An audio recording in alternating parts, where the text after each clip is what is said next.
നമസ്കാരം, ന്യൂസ് ടുഡേയിലേക്ക് സ്വാഗതം. പ്രധാന വാർത്തകൾ. KM Trading Flexi Carnival. You could win a brand new Lancer GLX 2000cc. Flexi, life easy. Lavalin കേസിൽ ഫെബ്രുവരി മധ്യത്തോടെ ഹൈക്കോടതിയിൽ അന്തിമവാദം. സർക്കാരിന്റെയും CBIയുടെയും വാദങ്ങളിൽ കുറച്ചു കഴമ്പുണ്ടെന്ന് ഹൈക്കോടതി. ക്രമം തെറ്റിച്ച് പരിഗണിക്കേണ്ട പൊതു താൽപര്യം കേസിലുണ്ട്.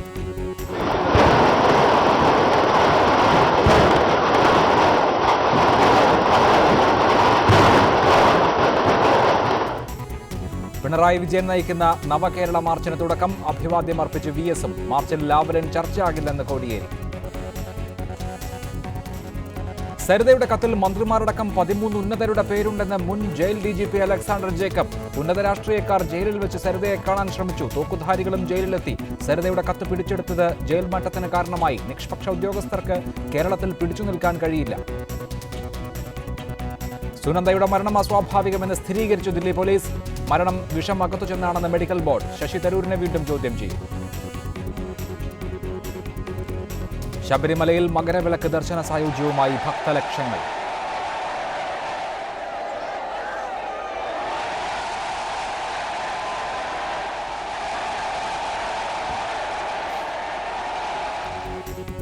ശബരിമലയിലെ സ്ത്രീ പ്രവേശനത്തിന് ഹർജി നൽകിയ അഭിഭാഷകനെ ഭീഷണിപ്പെടുത്തിയത് ഗൗരവതരമെന്ന് സുപ്രീം കോടതി. ബ്രിസ്ബെയിൻ ഏകദിനത്തിലും ഇന്ത്യക്ക് തോൽവി. ഓസ്ട്രേലിയ ജയിച്ചത് 7 വിക്കറ്റിന്. രോഹിത് ശർമ്മയ്ക്ക് രണ്ടാം മത്സരത്തിലും സെഞ്ചുറി. മുഷ്താഖ് അലി T20 ടൂർണമെന്റിൽ കേരളത്തിനും തോൽവി. SNC ലാവ്ലിൻ കേസിൽ പിണറായി വിജയൻ അടക്കമുള്ള പ്രതികളെ കുറ്റവിമുക്തരാക്കിയ വിധിക്കെതിരെ റിവിഷൻ ഹർജികളിൽ ഫെബ്രുവരി അവസാന വാരം ഹൈക്കോടതി വാദം കേൾക്കും. കേസ് വേഗത്തിൽ തീർപ്പാക്കണമെന്നുള്ള സർക്കാർ വാദം അംഗീകരിച്ചുകൊണ്ടാണ് ഹൈക്കോടതി തീരുമാനം. ലാവ്ലിൻ കേസ് വിചാരണ കോടതി കൈകാര്യം ചെയ്ത രീതി സംബന്ധിച്ച് സർക്കാരും CBIയും ഉന്നയിച്ച വാദങ്ങളിൽ കുറച്ച് കഴമ്പുണ്ടെന്ന് ഹൈക്കോടതി നിരീക്ഷിച്ചു. ഖജനാവിന് കോടികളുടെ നഷ്ടമുണ്ടാക്കിയ ഇടപാടാണ് നടന്നതെന്ന CBI വാദം ശരിയാണെങ്കിൽ പൊതു താൽപര്യമുള്ള വിഷയമായി ഇതിനെ കണക്കാക്കേണ്ടി വരുമെന്ന് ഹൈക്കോടതി വ്യക്തമാക്കി. സംസ്ഥാന ഖജനാവിന് കോടികളുടെ നഷ്ടമുണ്ടാക്കിയ ഇടപാടാണ് ലാവ്ലിൻ കേസിൽ നടന്നത്. വിചാരണ കൂടാതെ പ്രതികളെ കുറ്റവിമുക്തരാക്കിയത് CBI കേസുകളിൽ ഇതാദ്യവും. വിചാരണ കോടതി ഉത്തരവ് നിയമവിരുദ്ധവും അസാധാരണവുമാണ്. അടിയന്തരമായി കേസ് പരിഗണിക്കേണ്ടതിന്റെ ആവശ്യകത DGP T അസഫ് അലി ഇങ്ങനെ വിശദീകരിച്ചു. കേസ് പരിഗണിക്കേണ്ട സമയം കോടതിക്ക് തീരുമാനിക്കാമെന്ന് CBI അഭിഭാഷകൻ പറഞ്ഞു. എന്നാൽ സർക്കാർ വാദത്തെ മറ്റൊരു തരത്തിൽ CBI അംഗീകരിച്ചു. ഒരു പടി കൂടി കടന്ന് വിചാരണ കോടതി ഉത്തരവ് എല്ലാ അതിരുകളും ലംഘിക്കുന്നതായിരുന്നുവെന്നും CBI അഭിഭാഷകൻ വ്യക്തമാക്കി. CBI നിലകൊള്ളുന്നത് സർക്കാരിന് വേണ്ടിയാണെന്ന് DGPയെ അഭിഭാഷകൻ ഓർമ്മിപ്പിച്ചു. CBI വൈകിയത് കൊണ്ടാണ് സർക്കാർ ഉപഹർജി നൽകിയതെന്ന് DGP മറുപടിയും പറഞ്ഞു. ഈ വാദങ്ങളെ എതിർത്ത പിണറായി വിജയന്റെ അഭിഭാഷകൻ അഡ്വക്കേറ്റ് MK ദാമോദരൻ സർക്കാർ നീക്കം രാഷ്ട്രീയ പ്രേരിതമാണെന്ന് ചൂണ്ടിക്കാട്ടി. CBIയെ കേസേൽപ്പിച്ചാൽ സർക്കാരിന് ഇക്കാര്യത്തിൽ ബാധ്യതകളൊന്നുമില്ല. തെരഞ്ഞെടുപ്പ് മുന്നിൽ കണ്ട് പിണറായിയെ ലക്ഷ്യമിട്ടുള്ള നീക്കമാണ് ലാവ്ലിൻ കേസിൽ സർക്കാർ നടത്തുന്നത്. DGPയും MK ദാമോദരനും തമ്മിലുള്ള വാദം മുറുകിയപ്പോൾ ഇടപെട്ട കോടതി വിജയനും തെരഞ്ഞെടുപ്പും കോടതിക്ക് വിഷയമല്ലെന്ന് വ്യക്തമാക്കി.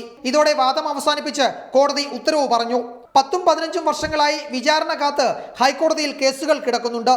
എന്നാൽ ഈ കേസിൽ ഖജനാവിന്റെ നഷ്ടവും പൊതുജന താൽപര്യവുമാണ് CBIയും സർക്കാരും പറയുന്നത്. CBIയുടെയും സർക്കാരിന്റെയും വാദങ്ങളിൽ കുറച്ച് കഴമ്പുണ്ടെന്ന് കോടതി നിരീക്ഷിച്ചു.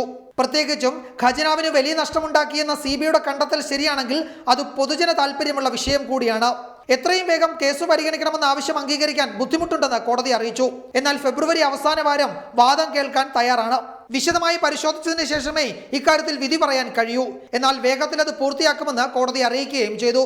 ഫെബ്രുവരി അവസാന വാരം കേസ് ലിസ്റ്റ് ചെയ്യാൻ രജിസ്ട്രാർക്ക് കോടതി നിർദ്ദേശം നൽകുകയും ചെയ്തു. S. Vijayakumar, reporter, Kochi. CPIM polit bureau അംഗം പിണറായി വിജയൻ നയിക്കുന്ന നവകേരള മാർച്ചിന് കാസർഗോഡ് ഉപ്പളയിൽ തുടക്കമായി. പാർട്ടി മുൻ general secretary Prakash Karat March ഉദ്ഘാടനം ചെയ്തു. ലാവ്ലിൻ വിഷയം ചർച്ചയാക്കാൻ CPIM ഇല്ലെന്ന് പ്രഖ്യാപിച്ച സംസ്ഥാന സെക്രട്ടറി കോടിയേരി ബാലകൃഷ്ണൻ ഉമ്മൻചാണ്ടി വെച്ച കെണിയിൽപ്പെടാൻ തങ്ങളെ കിട്ടില്ലെന്ന് വ്യക്തമാക്കി. ലാവ്ലിനിൽ പ്രതിപക്ഷ നേതാവ് VS അച്യുതാനന്ദൻ മൗനം പാലിക്കുകയും ചെയ്തു.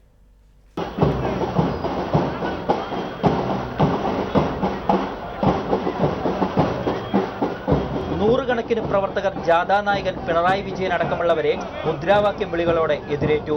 പിന്നാലെ പ്രതിപക്ഷ നേതാവ് കൂടിയെത്തിയതോടെ ആവേശം അണപൊട്ടി.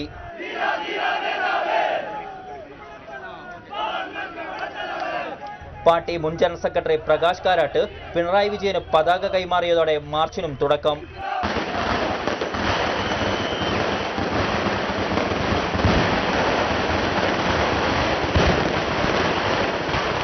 ഭാവിയിൽ വരാൻ പോകുന്ന LDF സർക്കാരിന് മാത്രമേ അഴിമതി തുടച്ചുമാറ്റാൻ കഴിയൂവെന്നും കാരാട്ട് പ്രഖ്യാപിച്ചു. പിന്നാലെ എത്തിയ സംസ്ഥാന സെക്രട്ടറി കോടിയേരി ബാലകൃഷ്ണൻ ലാവ്ലിൻ വിഷയത്തിൽ പാർട്ടി നിലപാട് വ്യക്തമാക്കി. ഇതിൽ ഇനി ചർച്ചയില്ലെന്നും ഉമ്മൻചാണ്ടിയുടെ പൂഴിക്കടകൻ പ്രയോഗം കൊണ്ട് ജാഥയെ തകർക്കാൻ കഴിയില്ലെന്നും കോടിയേരി വ്യക്തമാക്കി. ഓലപ്പാമ്പുമായി വന്നാൽ കെണിയിൽ വീഴാൻ കിട്ടില്ലെന്നുകൂടി കോടിയേരി പറഞ്ഞു വെച്ചു. അത് കേരളത്തിൽ ഒരു ചർച്ചാ വിഷയമേ അല്ല എന്നുള്ളതുകൊണ്ട് അതിന്റെ ഒരു കാര്യത്തെക്കുറിച്ച് പരാമർശിക്കാൻ ഞങ്ങൾ ഉദ്ദേശിക്കുന്നില്ല.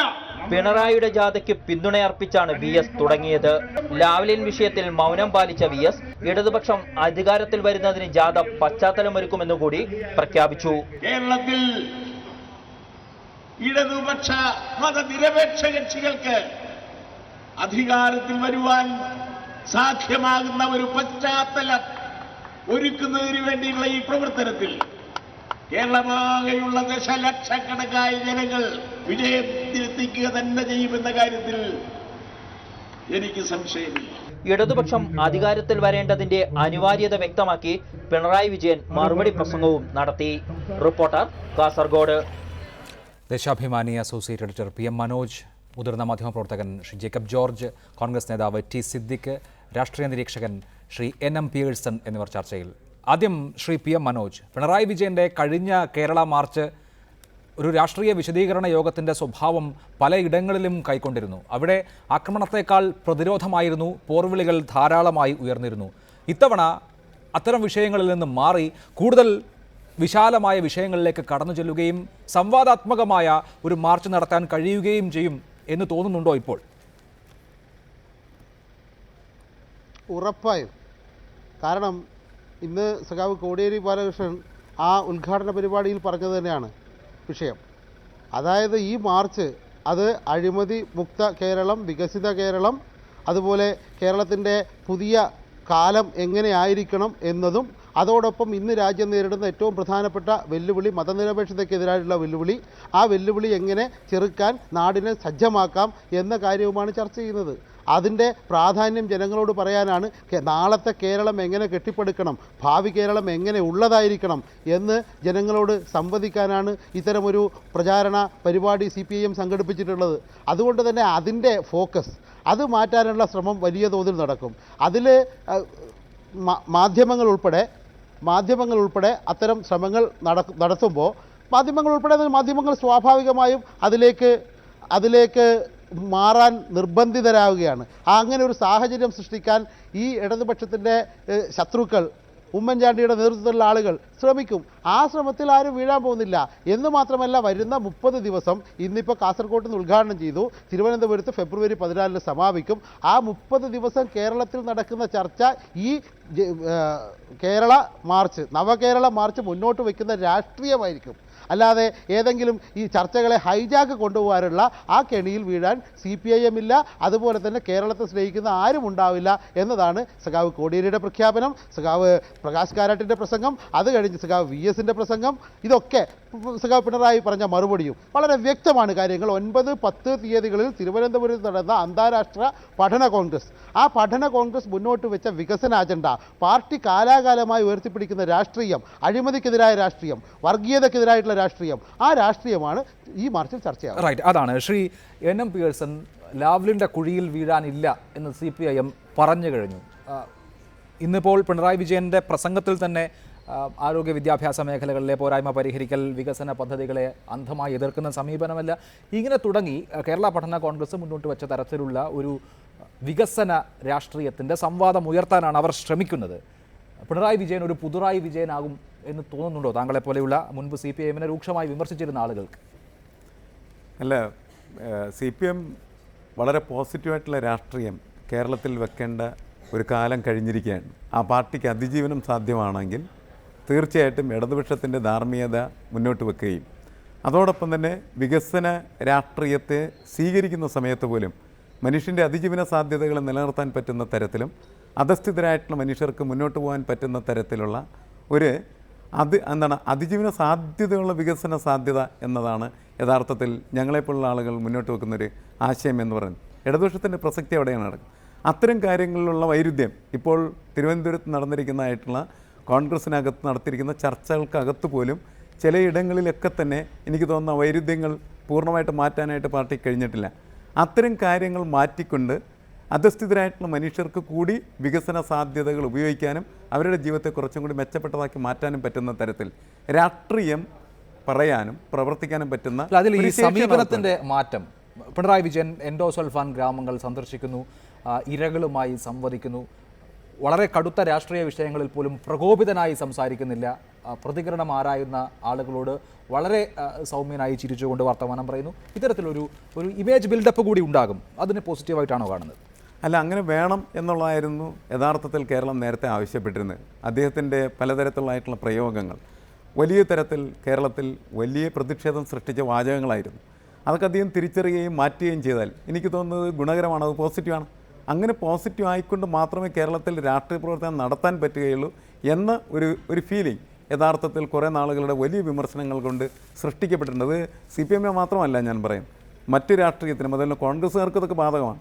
അവർ വളരെ സർഗാത്മകമായിട്ടുള്ള രാഷ്ട്രീയം മുന്നോട്ട് വെച്ചില്ലെങ്കിൽ കോൺഗ്രസ് പോലും കേരളത്തിൽ ഉണ്ടാവുകയില്ല, CPM ഉണ്ടാകില്ല. രാഷ്ട്രീയ പ്രസ്ഥാനങ്ങൾ തന്നെ കേരളത്തിൽ അപ്രസക്തമാകുന്ന ഒരു സാധ്യത യഥാർത്ഥത്തിൽ കേരളം മുന്നോട്ട് വെക്കുന്നുണ്ടെന്ന് എനിക്ക് തോന്നുന്നു. ഇതൊരു തിരിച്ചറിവ് പിണറായി വിജയന് ഉണ്ടായിട്ടുണ്ടെങ്കിൽ തീർച്ചയായിട്ടും അത് ഗുണകരമായിരിക്കും. അത്തരം ഗുണകരമായിട്ടുള്ള രാഷ്ട്രീയമായിട്ട് മുന്നോട്ട് പോകാൻ സാധ്യതയുള്ള. അതെ, ശ്രീ ടി സിദ്ദിഖ്, ഇന്നിപ്പോൾ VS അച്യുതാനന്ദൻ ഈ സമ്മേളനത്തിൽ പ്രഖ്യാപിച്ചു കഴിഞ്ഞു, ഇടതുപക്ഷം അധികാരത്തിലെത്തുന്നതിനുള്ള പശ്ചാത്തലമൊരുക്കും പിണറായി വിജയൻ്റെ മാർച്ച് എന്ന് പറയുമ്പോൾ ഇടതുപക്ഷത്തിൻ്റെ വിശേഷിച്ച് CPIMൻ്റെ തെരഞ്ഞെടുപ്പ് പ്രവർത്തനങ്ങളുടെ തുടക്കമാണ് ഇത് എന്ന് VS അച്യുതാനന്ദൻ തന്നെ പ്രഖ്യാപിക്കുകയാണ്. അവരുടെ ഇടയിൽ ഇനി എന്തെങ്കിലുമൊക്കെ തർക്കമുണ്ടാക്കി ഒരു അസ്വാരസ്യം ഉണ്ടാക്കാം, അല്ലെങ്കിൽ അസ്വാരസ്യം ഉണ്ടാകും എന്ന പ്രതീക്ഷയിൽ നിങ്ങൾ വെള്ളം കോരേണ്ട എന്നുള്ളതാണല്ലോ അതിൻ്റെ അർത്ഥം.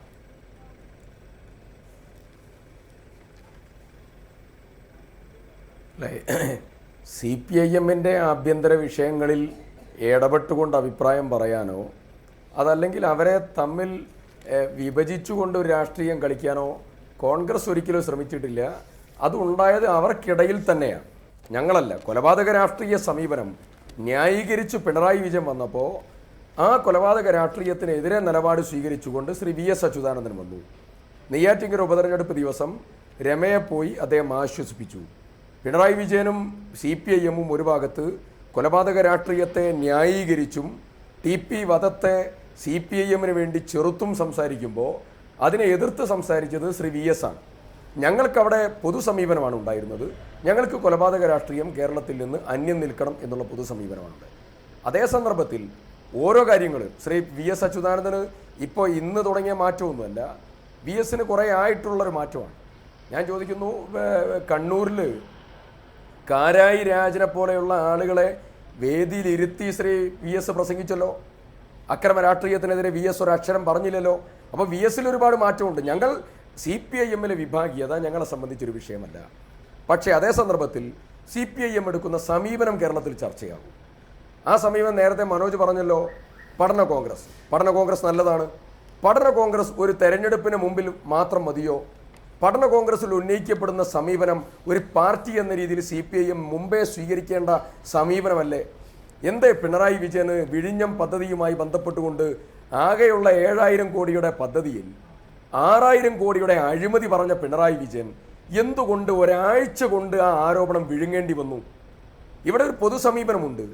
ശ്രീ പിണറായി വിജയനെ പോലെയുള്ള ജാഥാനായകനായിട്ടുള്ള CPIMനെ പോലെയുള്ള ഒരു പാർട്ടി കേരളത്തിൻ്റെ വികസനത്തോട് കാണിക്കുന്ന ഒരു പൊതു സമീപനമാണ് അതിൽ നിന്ന് വ്യക്തമാകുന്നത്. ഇവർ സ്മാർട്ട് സിറ്റി എതിർത്തു, വ്യാപകമായി എതിർത്തു. ഫരീദ് അബ്ദുറഹ്മാൻ കേരളത്തിൽ വന്നിട്ടുണ്ടെങ്കിൽ വെള്ളമടിക്കാൻ വേണ്ടിയിട്ടുള്ള ഏർപ്പാടിനാണ് വരുന്നത് എന്ന് പറഞ്ഞത് ശ്രീ VS ആണ്. സംരംഭകരായി കടന്നു വരുന്ന ആളുകളെ വിമർശിക്കാനുള്ള നടപടികൾ അവർ സ്വീകരിച്ചു. ഞാൻ ചോദിക്കുന്നു, അതിൻ്റെ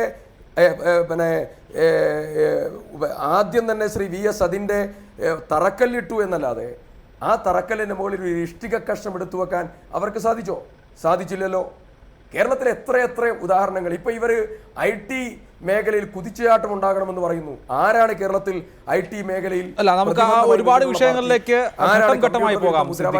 ശ്രീ ജേക്കബ് ജോർജ്, പോസിറ്റീവായ രാഷ്ട്രീയം മുന്നോട്ട് വെച്ചുകൊണ്ട് ഈ ജാഥ മുഴുമിപ്പിക്കാൻ പിണറായി വിജയന് കഴിയും എന്ന് താങ്കൾ കരുതുന്നുണ്ടോ? പഠന കോൺഗ്രസിൽ കേരളത്തിന്റെ വികസന സംബന്ധിയായ നിരവധി വിഷയങ്ങൾ സംവാദത്തിന് വന്നിരുന്നു. അക്കാര്യത്തിലൊക്കെ ഒരു പൊതു ആശയ രൂപീകരണം നടത്തിയിട്ടുമുണ്ട് CPIM. ഇനി ഭരിക്കാൻ പോകുന്ന പാർട്ടി എന്നുള്ള മട്ടിൽ ഇതാണ് ഞങ്ങളുടെ കാഴ്ചപ്പാട് എന്നുള്ള രീതിയിൽ അവർ അവതരിപ്പിക്കുകയും ചെയ്യുന്നുണ്ട്. അങ്ങനെ ഒരു അജണ്ട നിർമ്മിച്ചുകൊണ്ട് അതിന്മേലൊരു സംവാദം നടത്തി ഒരു രാഷ്ട്രീയ പ്രചരണ ജാഥ പൂർത്തിയാക്കാൻ പിണറായി വിജയനെ സംബന്ധിച്ച് ഇപ്പോഴത്തെ സാഹചര്യത്തിൽ കഴിയുമോ?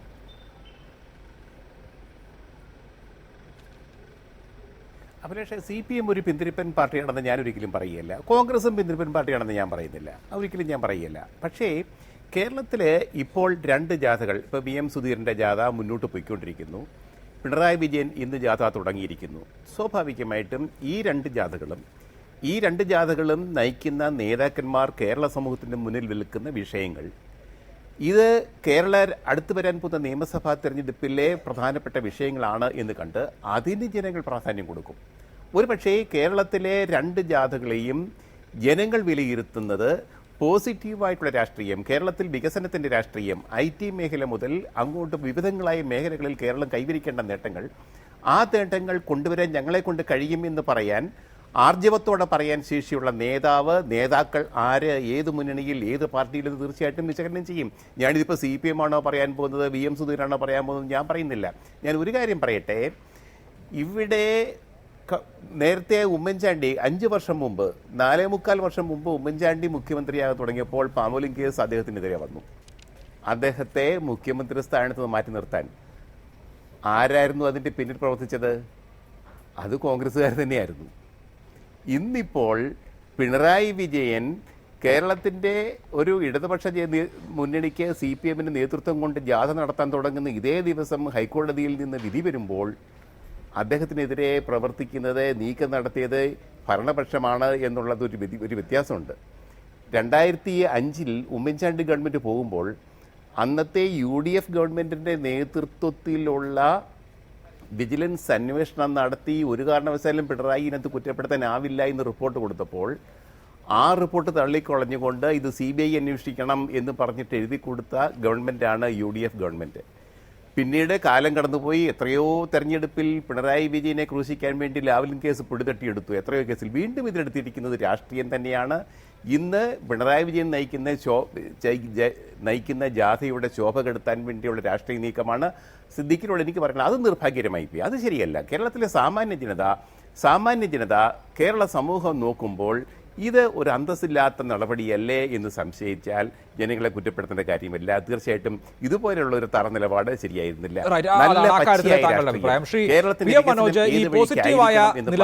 പോസിറ്റീവായ അജണ്ട എന്ന് പറയുമ്പോൾ തീർച്ചയായും ഇതൊരു രാഷ്ട്രീയ പ്രചരണ ജാഥ കൂടിയാണല്ലോ.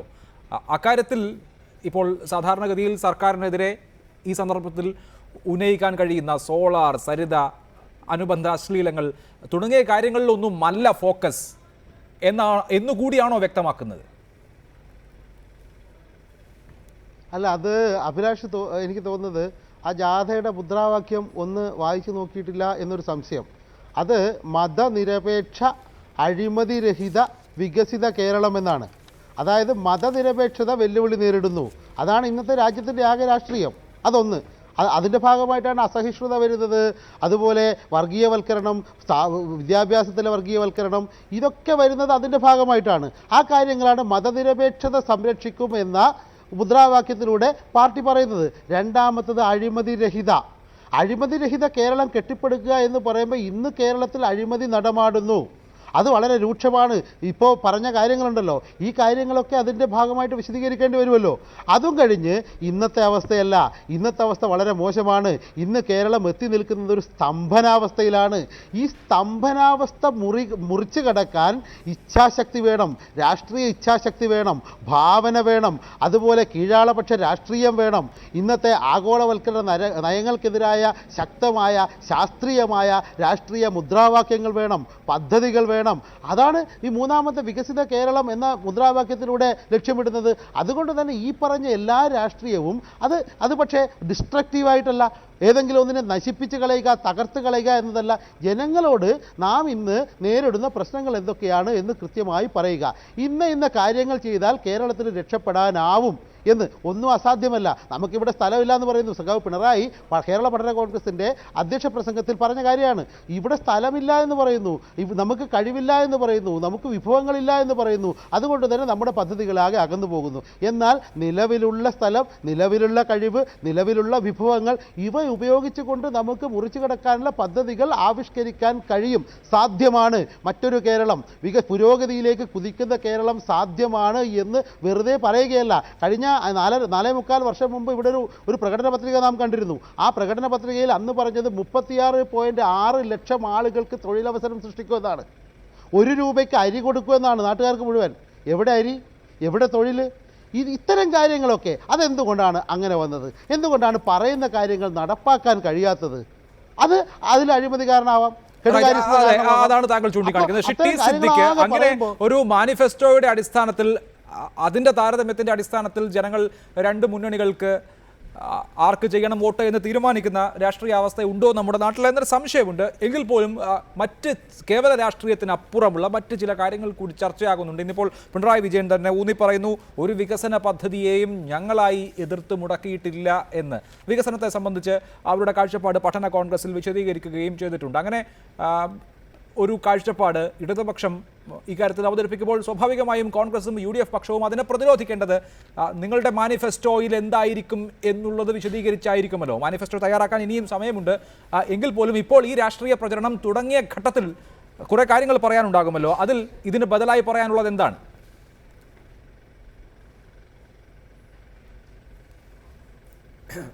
ഒന്ന്, ഞങ്ങൾ കഴിഞ്ഞ മാനിഫെസ്റ്റോയിൽ പറഞ്ഞിട്ടുള്ള കാര്യങ്ങളൊക്കെ അതിൻ്റെ അന്തിമ ഘട്ടത്തിലൂടെ കടന്നു പോവുകയാണ്. ഇവിടെ മനോജ് പറഞ്ഞ കാര്യം വെച്ചുകൊണ്ട് പറയുന്നു, 1 രൂപയ്ക്ക് അരി കൊടുക്കും എന്ന് ഞങ്ങൾ പറഞ്ഞു. 1 രൂപയ്ക്ക് ഞങ്ങൾ അരി കൊടുക്കുന്നത് ആരംഭിച്ചു എന്നുള്ളത് മാത്രമല്ല, അത് ഇപ്പോഴും നടന്നുകൊണ്ടിരിക്കുകയാണ്. റേഷൻ കടയിൽ പോയി നോക്കിയാൽ അത് ബോധ്യപ്പെടും. വെറുതെ നമ്മുടെ ടെലിവിഷൻ ഡിബേറ്റിൽ വന്നുകൊണ്ട് നമ്മൾ കള്ളം പറയരുത്. രണ്ടാമത്തെ കാര്യം, ഞങ്ങളായിട്ട് വികസന പദ്ധതികളെ എതിർത്തില്ല. ഞാൻ ചോദിക്കുന്നു, വിഴിഞ്ഞം പദ്ധതിയുടെ ഉദ്ഘാടനത്തിന് എന്തേ ഇവർ പോകാതിരുന്നേ? ഇപ്പം എന്തേ ശ്രീ പിണറായി വിജയന് മനമാറ്റം ഉണ്ടായത്? എന്തേ 6000 കോടിയുടെ അഴിമതി പിണറായി വിജയൻ വിഴുങ്ങിയത് എന്തുകൊണ്ടാണ് അതിവേഗ പാത വേണം എന്ന് ശ്രീ പിണറായി വിജയനും പഠന കോൺഗ്രസിനും ഇപ്പോൾ പറയേണ്ട സാഹചര്യം എന്തുകൊണ്ടാണ് വന്നത്? നേരത്തെ ഡോക്ടർ മുനീർ കേരളത്തിൽ അതിവേഗ എക്സ്പ്രസ് ഹൈവേ എന്ന് പറയുന്ന ആശയം കൊണ്ടുവന്നപ്പോൾ അതിലെന്തെങ്കിലും മാറ്റം വേണം, അത് കേരളത്തിന് അനിവാര്യമാണ്, ഇന്ന മാറ്റങ്ങൾ വേണം എന്ന് പറയേണ്ടതായിരിക്കുന്ന CPIM അതിനെ വളരെ സമഗ്രമായി അതിനെ എതിർത്തല്ലോ. കമ്പ്യൂട്ടറിനെ നിങ്ങൾ എതിർത്തല്ലോ, നിങ്ങൾ സ്മാർട്ട് സിറ്റി എതിർത്തല്ലോ. നിങ്ങൾ എന്തിനെയാണ് കേരളത്തിൽ എതിർക്കാത്തത്, ഇന്ത്യ രാജ്യത്ത് എതിർക്കാത്തത്?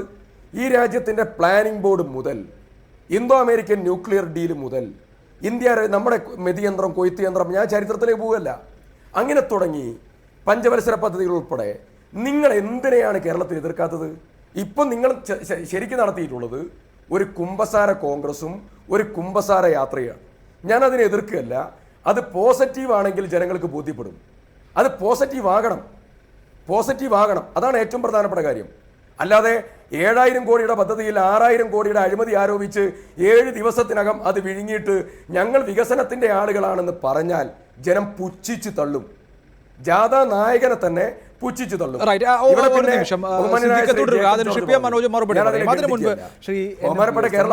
ജാഥാ നായകനിലേക്ക് തന്നെ വന്നാൽ പിണറായി വിജയനെ സംബന്ധിച്ച് അദ്ദേഹം നിഷേധാത്മകതയില്ല എന്ന് വ്യക്തമാക്കുന്ന ചില സ്റ്റേറ്റ്മെൻറ്റ്സ് ഈ അടുത്ത കാലത്തായി നടത്തുന്നുണ്ട്. എങ്ങനെയാണ് പിണറായി വിജയൻ എന്ന നായകനെ കാണുന്നത്? കാരണം ഈ തെരഞ്ഞെടുപ്പിൽ ഇടതുപക്ഷത്തെ നയിക്കുക, അടുത്ത മുഖ്യമന്ത്രി സ്ഥാനാർത്ഥി ആര് എന്ന് പ്രഖ്യാപിക്കില്ല എങ്കിൽ പോലും പിണറായി വിജയനാണ് എന്ന് നമുക്ക് വളരെ വ്യക്തമാണ് കാര്യങ്ങളിൽ നിന്ന്. പിണറായി വിജയൻ എന്ന ഭരണനായകനെ എങ്ങനെയാണ് നിങ്ങളൊക്കെ കാണുക? മുൻപ് വലിയ എതിർപ്പ് പിണറായി വിജയനെ സംബന്ധിച്ച്, അദ്ദേഹത്തിൻ്റെ ശൈലിയെ സംബന്ധിച്ചൊക്കെ ഉണ്ടായിരുന്നു. എങ്കിൽ ആ അന്തരീക്ഷത്തിന്, ആ പ്രതീതിക്ക് മാറ്റം വന്നിട്ടുണ്ട്.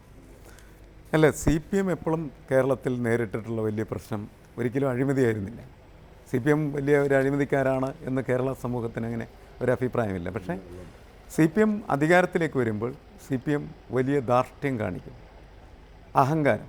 അതേപോലെ തന്നെ TP ചന്ദ്രശേഖരൻ്റെ വധം പോലെയുള്ളതായ വലിയ തരത്തിലുള്ളതായിട്ടുള്ള രാഷ്ട്രീയ അക്രമങ്ങൾ, രാഷ്ട്രീയ ഫാസിസം, അതിനെയൊക്കെ അതിശക്തമായിട്ട് കേരളത്തിലെ ജനങ്ങൾ എതിർക്കുകയാണ് ചെയ്തത്. അതിൽ നിന്ന് മാറാൻ CPM തയ്യാറായി കഴിഞ്ഞാൽ കോൺഗ്രസിനേക്കാൾ കൂടുതൽ സ്വീകാര്യത തീർച്ചയായിട്ടും CPMനുണ്ടാവും. കാരണം പല കാര്യങ്ങളെ സംബന്ധിച്ചിടത്തോളം വ്യക്തമായിട്ടുള്ള കാഴ്ചപ്പാടും ജനകീയമായിട്ടുള്ള ഒരു നയവും മുന്നോട്ട് വെക്കുകയും പ്രവർത്തിക്കുകയും ചെയ്യുന്നതായിട്ടുള്ള ഒരു പാർട്ടിയാണ് കമ്മ്യൂണിസ്റ്റ് പാർട്ടി എന്ന് പറയുന്ന കാഴ്ചപ്പാടാണ് പൊതുവെ കേരളത്തിലെ ജനങ്ങളെ കമ്മ്യൂണിസ്റ്റ് പാർട്ടികൾക്ക് സ്വീകാര്യത ഉണ്ടാക്കി കൊടുത്തിരുന്നത്. അല്ല, അതിൽ തന്നെ പിണറായി വിജയൻ സവിശേഷമായി തീർച്ചയായിട്ടും വിമർശിക്കപ്പെടാൻ കാരണം പിണറായി വിജയൻ അദ്ദേഹത്തിൻ്റെ ധാർഷ്ട്യവും അഹങ്കാരവും നിറഞ്ഞ തരത്തിലുള്ളതായിട്ടുള്ള പ്രവർത്തനങ്ങളിലേക്ക് പോയതുകൊണ്ടാണ്. അത് തിരുത്താനായിട്ട് പിണറായി വിജയൻ തയ്യാറായി കഴിഞ്ഞാൽ തീർച്ചയായിട്ടും ആ പ്രസ്ഥാനം ഉയർത്തിക്കൊണ്ടുവന്നിരുന്നതായിട്ടുള്ള പോസിറ്റീവായിട്ടുള്ള അവസ്ഥയെ ആ പ്രസ്ഥാനത്തിന് ജനങ്ങൾ ഒത്തുചേർന്ന് നിന്നുകൊണ്ട് സ്വാംശീകരിക്കാൻ കഴിയുകയാണെങ്കിൽ സ്വീകാര്യത ഉണ്ടാവും. അല്ല, ഞാൻ ചോദിക്കുന്നത് അദ്ദേഹം മാറിയോ? അദ്ദേഹം മാറുമെന്ന് പറയുന്നത് മുസോളിനി എന്ന് വിശേഷിപ്പിച്ചുകൊണ്ടിരുന്ന പിണറായി വിജയനാണ്. തീർച്ചയായിട്ടും മുണ്ടെടുത്ത മുസോളിനി എന്ന് ഞാൻ തന്നെ പലപ്പോഴും പറഞ്ഞിട്ടുണ്ട്. കാരണം മുസോളിനിയുടെ സ്വഭാവ സവിശേഷതകൾ കാണിച്ചാൽ നമുക്ക് എങ്ങനെയാണ് അതിന് വിമർശിക്കാതിരിക്കാൻ പറ്റുക? നമ്മളതിന് വിമർശിക്കും, ഇനിയും വിമർശിക്കും.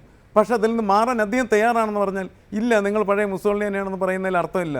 അയാൾ മാറാൻ തയ്യാറാണെങ്കിൽ തീർച്ചയായിട്ടും കേരളത്തിൽ വലിയ അംഗീകാരം കിട്ടും എന്ന് തന്നെ ഞാൻ കണക്കാക്കുന്നു. കാരണം അദ്ദേഹം വൈദ്യുത വകുപ്പിൻ്റെ മന്ത്രിയായിരുന്ന സമയത്ത് കാര്യക്ഷമതയുള്ളൊരു മന്ത്രി എന്ന് പറയുന്ന പേര് യഥാർത്ഥത്തിൽ അദ്ദേഹം കേരളത്തിൽ സൃഷ്ടിച്ചിട്ടുണ്ട്. അത് നിലനിർത്താൻ അദ്ദേഹത്തിന് കഴിയാതെ പോയത് അദ്ദേഹത്തിൻ്റെ ഇത്തരത്തിലുള്ള ജനവിരുദ്ധമായിട്ടുള്ള സമീപനവുമായിട്ട് ജനങ്ങളോട് പ്രതികരിക്കാനായിട്ട് തയ്യാറായതിൻ്റെ അടിസ്ഥാനത്തിലാണ്. അത് മാറ്റാൻ എപ്പോൾ അദ്ദേഹം തയ്യാറാവുന്നത്? VS അച്യുതാനന്ദൻ്റെ സ്ഥിതി എന്തായിരുന്നു? അദ്ദേഹം പാർട്ടി സെക്രട്ടറി ആയിരുന്ന സമയത്ത് ഏറ്റവും മുരടനായിട്ടുള്ള നേതാവ് എന്ന് തന്നെയാണ് പറയപ്പെട്ടിരുന്നത്. അതിൽ വലിയ മാറ്റം വന്ന സമയത്ത് VSനുണ്ടായ അംഗീകാരം എന്താണ്? കേരളം ഇന്നും ഏറ്റവും കൂടുതൽ സ്വീകരിക്കുന്നതായിട്ടുള്ള നേതാവ് എന്ന് പറയുന്നത് VS അച്യുതാനന്ദൻ തന്നെയാണ്. ആ VSൻ്റെ പഴയ ചരിത്രം പരിശോധിച്ചാൽ ആരെങ്കിലും VSനെ അടിപ്പിക്കും? ഇല്ല. വളരെ കാർക്കശ്യമുള്ള നേതാവായിരുന്നു. ശ്രീ ജേക്കബ് ജോർജ്, പിണറായി വിജയൻ ഒരു VS അച്യുതാനന്ദനായി മാറിക്കൊണ്ടിരിക്കുകയാണോ? ഞാൻ ചോദിക്കുന്നത് ഈ ഇടപെടൽ രീതികളിലാണ്.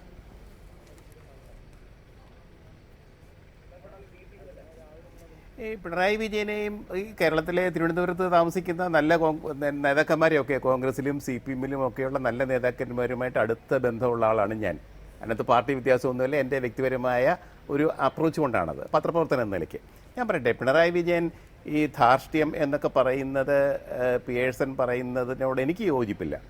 അദ്ദേഹത്തിൻ്റെ വാത്സല്യം, സ്നേഹം, അത് എനിക്ക് സാധാരണഗതിക്ക് സാധാരണ ഒരു രാഷ്ട്രീയ നേതാവിനേക്കാൾ വളരെ കൂടിയ തരത്തിലുള്ളതാണെന്നാണ് ഞാൻ കണ്ടിട്ടുള്ളത്. വളരെ മനുഷ്യരുമായിട്ട് ഇടപെടാനും അവരുടെ കാര്യങ്ങൾ ശ്രദ്ധിക്കാനും ഒരു പരാതി കൊടുത്താൽ അതിന്മേൽ നടപടിയെടുക്കാനും കൃത്യമായിട്ട് നടപടിയെടുക്കാൻ. ഞാൻ പത്രപ്രവർത്തക യൂണിയൻ്റെ പ്രസിഡൻ്റായിരുന്നപ്പോൾ അദ്ദേഹം പാർട്ടി സെക്രട്ടറി ആയിരുന്നു. ഞാനൊരു ശുപാർശ, പാലക്കാട്ട് യൂണിയൻ ജില്ലാ കമ്മിറ്റിയുടെ ഒരു പ്രശ്നം ഞാൻ അദ്ദേഹത്തിന് ശ്രദ്ധയിൽപ്പെടുത്തി. 2-ാം ദിവസം ലാൻഡ് ലൈനിൽ, അന്ന് മൊബൈലൊന്നും ഇല്ലാത്ത സമയമാണ്, അദ്ദേഹം എന്നെ ഫോണിൽ വിളിച്ചിട്ട് വിജയനാണ്, നിങ്ങളുടെ കാര്യം പറഞ്ഞില്ലേ ഒരു പ്രശ്നം, യൂണിയൻ്റെ പ്രശ്നം, ഞാനിത് ശരിയാക്കിയിട്ടുണ്ട് കേട്ടോ എന്ന് പറഞ്ഞു. അതുപോലെ അത് എൻ്റെ ഒരു കാര്യമായിട്ടല്ല, ഈ പത്രപ്രവർത്തക യൂണിയൻ്റെ കാര്യമായിട്ടല്ല, അദ്ദേഹത്തോട് സമീപിക്കുന്ന ഒരു പരാതിക്കാരനോട് കൃത്യമായിട്ട് കാര്യങ്ങൾ ചോദിച്ചറിഞ്ഞ് പരിഹാരം കാണാൻ ശേഷിയുള്ള ആളാണ് പിണറായി വിജയൻ. ഞാൻ ഉമ്മൻചാണ്ടിയെ മാത്രത്തിൽ തന്നെയാണ് കാണുന്നത്. ഉമ്മൻചാണ്ടിയും ഇതുപോലെ സാധാരണക്കാരുടെ, പാവപ്പെട്ടവരുടെ പ്രശ്നത്തിൽ ആത്മാർത്ഥതയോടെ ഇടപെടുന്ന നേതാവാണ് ഉമ്മൻചാണ്ടി. ഉമ്മൻചാണ്ടി ശക്തനായ മുഖ്യമന്ത്രിയാണ്, യാതൊരു സംശയമില്ല. പക്ഷേ അദ്ദേഹത്തിൻ്റെ ശക്തനായ ഒരു ഭരണാധികാരിയായി മാറാൻ കഴിഞ്ഞില്ല. അദ്ദേഹത്തിൻ്റെ ഭരണത്തിൻ്റെ പ്രശ്നം അദ്ദേഹത്തിൻ്റെ മന്ത്രിസഭയിൽ അദ്ദേഹത്തോടൊപ്പം നിൽക്കാൻ പറ്റിയ ടീം അംഗങ്ങളില്ലാതായിപ്പോയി. പിണറായി വിജയനെയാണ് ഒരു ബ്രാൻഡായി അവതരിപ്പിക്കുക എന്നുള്ളത് വ്യക്തമായി കഴിഞ്ഞു. നരേന്ദ്രമോദിയെ ഒരു വലിയ ബ്രാൻഡായി അവതരിപ്പിച്ചപ്പോൾ കോൺഗ്രസിനെ സംബന്ധിച്ച് പിടിച്ചു നിൽക്കാൻ സാധിച്ചിരുന്നില്ല. ഇപ്പോൾ നേതാവിന് വലിയ പ്രാധാന്യമുള്ള ഏറെക്കുറെ ഒരു പ്രസിഡൻഷ്യൽ മട്ടിലുള്ള തെരഞ്ഞെടുപ്പുകളാണ് നമ്മുടെ നാട്ടിലും നടക്കുന്നത്. അതിന് ഡൽഹിയും ബീഹാറും ഒക്കെ നമുക്ക് ഉദാഹരണമായി എടുക്കാം. നേതാവ് അങ്ങേയറ്റം പ്രധാനമാണ്. നമ്മൾ പഴയതുപോലെ ഇനി ആരാണ് നായകൻ എന്നുള്ളതൊക്കെ തെരഞ്ഞെടുപ്പ് കഴിഞ്ഞ് പാർലമെന്ററി പാർട്ടി ചേർന്ന് തീരുമാനിക്കും എന്നൊക്കെ പറയുന്ന കാലം കഴിഞ്ഞു. ഇവിടെ പിണറായി വിജയനാണ് നേതാവ് എന്ന് വ്യക്തമായി കഴിഞ്ഞ ഘട്ടത്തിൽ എന്താണ് കോൺഗ്രസിന് തോന്നുന്നത്? ബുദ്ധിമുട്ടായിരിക്കുമോ?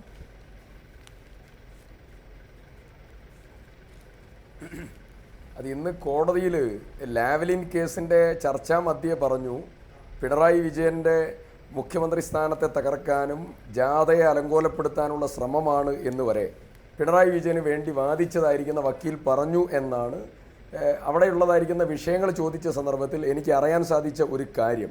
അപ്പോൾ ഇപ്പോൾ ഈ ബ്രാൻഡിങ്ങിൻ്റെ ഒരു കാര്യം, ബ്രാൻഡിങ് നടത്തട്ടെ.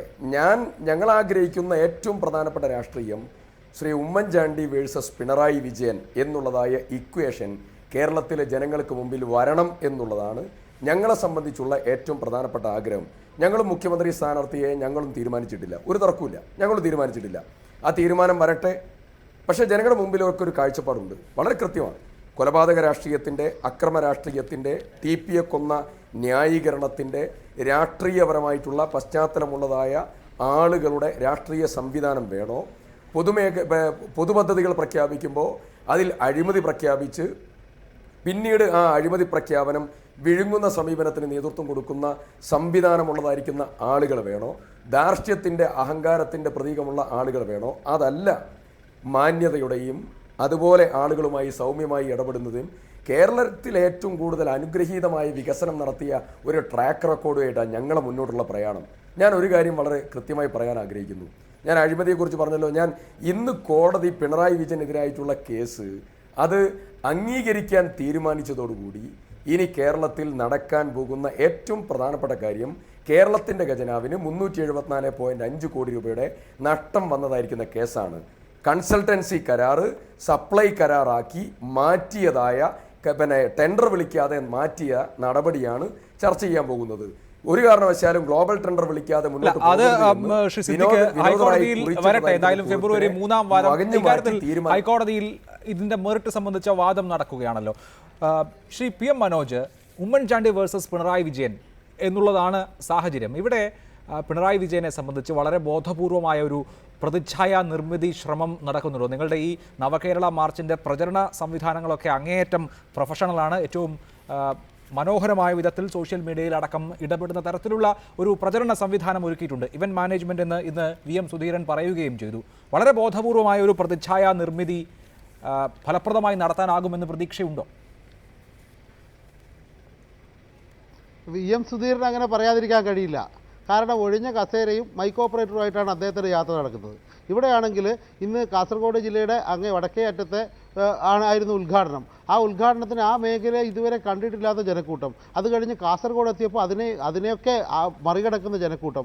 അങ്ങനെ ഒരു വലിയ തോതിലുള്ള മൂവ്മെൻ്റായിട്ടാണ് ജാഥ പോകുന്നത്. അതുകൊണ്ടാണ് സഖാവ് VS-ഉം കോടിയേരിയും പ്രകാശ് കാരാട്ടുമൊക്കെ ഇന്ന് പറഞ്ഞത്, ഈ ജാഥ കേരളത്തോട് ഞങ്ങൾക്ക് പറയാനുള്ള കാര്യങ്ങൾ അത് കേരളത്തിൻ്റെ വികാരമായി മാറും. അടുത്ത തെരഞ്ഞെടുപ്പിലേക്ക് തന്നെയാണ് പോകുന്നത്. അതുകൊണ്ട് തന്നെയാണ് കേരളത്തിൻ്റെ വികസന കാര്യങ്ങൾ പറയുന്നത്. അതിനെ ഈ ബ്രാൻഡിങ് ആയിട്ടൊക്കെ ചിത്രീകരിക്കുന്നത് ആളുകൾക്ക് താല്പര്യമുണ്ടാകും. പക്ഷേ എനിക്ക് ഇവിടെ തോന്നിയ ഒരു കാര്യം, സിദ്ദിഖ് സാധാരണ ഇത്തരം ചർച്ചകളിൽ വരുമ്പോൾ കൃത്യത പാലിക്കണം. പറയുമ്പോൾ അത് 1-2 കാര്യങ്ങൾ. ഈ വിഴിഞ്ഞം പദ്ധതി 6000 കോടി രൂപയുടെ അഴിമതിയാണ് എന്ന് പറഞ്ഞ ആ പദ്ധതിയെ പിണറായി വിജയൻ എതിർത്തിട്ടില്ല. അദ്ദേഹം പറഞ്ഞത് നിങ്ങളുണ്ടാക്കിയ കരാർ, ആ കരാർ സംശയാസ്പദമാണ്. ഇത് 6000 കോടി രൂപയുടെ ഭൂമി ഈ അദാനിയുടെ കമ്പനിക്ക് ഉപയോഗിക്കാൻ ഒത്താശ ചെയ്യുന്ന ഒന്നായി മാറുന്നു, ആ കാര്യം പരിശോധിക്കണം എന്നാണ് പറഞ്ഞത്. അങ്ങനെ ഈ വികസനത്തെ അനുകൂലിക്കുക എന്ന് പറയുമ്പോൾ ചെയ്യുന്ന എല്ലാ തോന്നിയാസങ്ങളെയും അഴിമതിക്ക് സാധ്യതയുള്ള കാര്യങ്ങളെയും അനുകൂലിക്കലാണ് എന്ന് ധരിച്ചാൽ അത് തെറ്റാണ്. കൃത്യമായി ആ കരാറിൻ്റെ കാര്യത്തിൽ ഇപ്പോഴും പ്രശ്നമുണ്ട്. ആ പ്രശ്നം ആരും മറച്ചു വെക്കുന്നില്ല. അത് അദാനിക്ക് നിങ്ങൾ ഗ്ലോബൽ ടെൻഡറിൽ കൊടുക്കുക. അതിൻ്റെ വിശദാംശങ്ങളിലേക്ക് പോവുകയല്ല. രണ്ടാമത് ഈ ലാവലിൻ കാര്യത്തിൽ എനിക്ക് മറുപടി പറയാനില്ലാഞ്ഞിട്ടല്ല. കഴിഞ്ഞ 15 വർഷമായി പറയുന്ന കാര്യങ്ങൾ തന്നെ ഇപ്പോഴും വസ്തുതാപരമായി ഓരോന്നായിട്ട് പറയാൻ കഴിവുണ്ട്. പക്ഷേ ഈ ചർച്ച ഏതെങ്കിലും ലാവലിൻ കരാറിൻ്റെ കാര്യത്തിൽ കൊണ്ടുപോകണമെന്ന് ആഗ്രഹമില്ല. കാരണം ഞങ്ങൾ മുന്നോട്ട് വയ്ക്കുന്ന രാഷ്ട്രീയം, ഇടതുപക്ഷ ജനാധിപത്യ മുന്നണി മുന്നോട്ട് വയ്ക്കുന്ന രാഷ്ട്രീയം, ആ രാഷ്ട്രീയം ചർച്ച ചെയ്യപ്പെടണമെന്നുള്ള ആഗ്രഹമാണ്. അദ്ദേഹം ഇപ്പോൾ പറഞ്ഞല്ലോ 374 കോടി എന്ന്. എവിടെയാണ് അങ്ങനെ ഒരു വർത്താനമുള്ളത്? ഇത് വെറുതെ ഇങ്ങനെ പറഞ്ഞു പരത്തുകയല്ലേ. അങ്ങനെ ഒരു 374 കോടി നഷ്ടപ്പെട്ടു എന്ന് ഒരു കേസും കേരളത്തിലില്ല, ഇന്ത്യയിലുമില്ല. ഇത് പണ്ട് CAG റിപ്പോർട്ട് കൊടുത്തപ്പോൾ ഈ പദ്ധതിക്ക് ആകെ ചെലവായത് 374 കോടി രൂപയാണ്, അതിന് തത്തുല്യമായ പ്രയോജനം ലഭിച്ചോ സംസ്ഥാനത്തിന് എന്ന് പരിശോധിക്കണം എന്ന വാചകം വെച്ച് 374 കോടി രൂപയുടെ അഴിമതി നടന്നു എന്നൊക്കെ പറയുന്ന ആളുകളാണ് ഇങ്ങനെ വാദങ്ങൾ ഉന്നയിക്കുന്നത്. അക്കാര്യത്തിൽ ഈ ലാവലിൻ കാര്യത്തിൽ ഇനി ഏത് ഡിബേറ്റ് ആയാലും തയ്യാറാണ്. ആ കാര്യത്തിൽ ഞാൻ പറയുന്നില്ല. ഒന്ന്, PM മനോജ് കേരളത്തിലെ ജനങ്ങളെ വിഡ്ഢികളാക്കരുത്. കാരണം പിണറായി വിജയൻ്റെ 2 ഫേസ്ബുക്ക് പോസ്റ്റുകൾ നമ്മൾ കണ്ടു. ആ ഫേസ്ബുക്ക് പോസ്റ്റിൽ ഈ ലാൻഡ് ക്രയവിക്രയം ചെയ്ത് അദാനിക്ക് സൗകര്യം ചെയ്ത് കൊടുക്കാം എന്നുള്ളതായിരിക്കുന്ന പരാമർശമല്ല നടത്തിയത്, അഴിമതി എന്നാണ് പറഞ്ഞത്. അങ്ങനെയെങ്കിൽ എന്തുകൊണ്ടാണ് പിണറായി വിജയൻ പറഞ്ഞിട്ടുള്ളത് ഞങ്ങൾ ഈ കരാറ് ഉടച്ചു വാർക്കില്ല, ഈ കരാറുമായി തന്നെ ഞങ്ങൾ ഭരണത്തിൽ വന്നാലും മുന്നോട്ട് പോകും എന്ന് പറയാനുള്ള കാരണം എന്താണ്? അങ്ങനെയാണെങ്കിൽ ലാൻഡ് അഴിമതിയാണ് മനോജ് പറഞ്ഞതെങ്കിൽ, മനോജ് പറഞ്ഞതുപോലെയല്ല പിണറായി വിജയന്റെ ഫേസ്ബുക്ക് പോസ്റ്റ്. അതിപ്പോ എന്റെ കയ്യിൽ ഇപ്പൊ ഇല്ല, അഭിലാഷ് ഇപ്പം വായിച്ചു തന്നാൽ അത് കേരളത്തിലെ ജനങ്ങളെ ആ ഫേസ്ബുക്ക് പോസ്റ്റ് എന്റെ കയ്യിലുമില്ല. പക്ഷേ ശ്രീ PM മനോജ്, ഈ പിണറായി വിജയൻ ഈ പ്രസ്താവന നടത്തിയതിന്റെ പിറ്റേന്നത്തെ ദേശാഭിമാനിയുടെ ലീഡ് വിഴിഞ്ഞത്ത് 6000 കോടിയുടെ അഴിമതി, അങ്ങനെ അഴിമതി എന്ന വാക്ക് ആ ഹെഡ്ലൈനിൽ ഉണ്ടെന്നാണ് എൻ്റെ ഒരു ഓർമ്മ. 6000 കോടി ഉണ്ടായിരുന്നു നിശ്ചയമായി. അല്ല, അതിൽ സംശയമൊന്നും വേണ്ട. അത് മാത്രമല്ല, ഈ ലാൻഡ് പ്രശ്നമാണെങ്കിൽ ഞങ്ങൾ ഈ കരാറ് മാറ്റുന്നു പറയുന്നത്, വിഴിഞ്ഞം കരാറിന്റെ കഥയാണ് ചർച്ച ചെയ്തതെങ്കിൽ നമ്മൾ അതിന്റെ മെറിറ്റിലേക്ക് പോകണം. ആ മെറിറ്റ് എന്ന് പറയുന്നത് വിഴിഞ്ഞത്ത് അദാനി എന്ന സ്വകാര്യ മറ്റ് രാജ്യത്ത് ഒരുപാട് തുറമുഖ കരാറുകളുണ്ട്. ആ തുറമുഖ കരാറുകൾക്കൊന്നും നൽകാത്ത സൗജന്യങ്ങൾ അദാനി എന്ന മുതലാളിക്ക് നൽകാൻ ഈ കരാറിൽ തയ്യാറായി. എന്തിന്? അതല്ലാതെ പിന്നെ ചെന്നൈ തുറമുഖം, കുളച്ചൽ വരാൻ പോകുന്ന തുറമുഖവും, ഇതൊക്കെ ഇത്തരം തുറമുഖങ്ങളൊക്കെ ഏറ്റെടുത്ത് അങ്ങനെയാണെങ്കിൽ എന്തിനാണ് LDF സർക്കാർ അധികാരത്തിൽ വരുമ്പോൾ ഇതേ കരാറുമായി മുന്നോട്ട് പോകുക എന്ന് ഇപ്പോഴേ തീരുമാനിക്കുന്നത് എന്നാണ്. അവിടെയാണ് അഭിലാഷയ പ്രശ്നം. ഇന്ന് ഈ ഏതെങ്കിലും ഒരു വ്യവസ്ഥ അല്ലല്ല, എന്റെ ചോദ്യം ഈ കരാറിലെ ഏതെങ്കിലും ഒരു വ്യവസ്ഥ ലംഘിക്കപ്പെട്ടാൽ എന്താണ് കേരളത്തിന്റെ അവസ്ഥ? എത്രമാത്രം തുകയാണ്, എന്തൊക്കെ കാര്യങ്ങളാണ് ഗവൺമെന്റ് ഈ അദാനിക്ക് ചെയ്തു കൊടുക്കേണ്ടി വരിക ഉമ്മൻചാണ്ടി എഴുതി വെച്ച കരാറ് പ്രകാരം എന്ന് സിദ്ദിഖ് പറയും.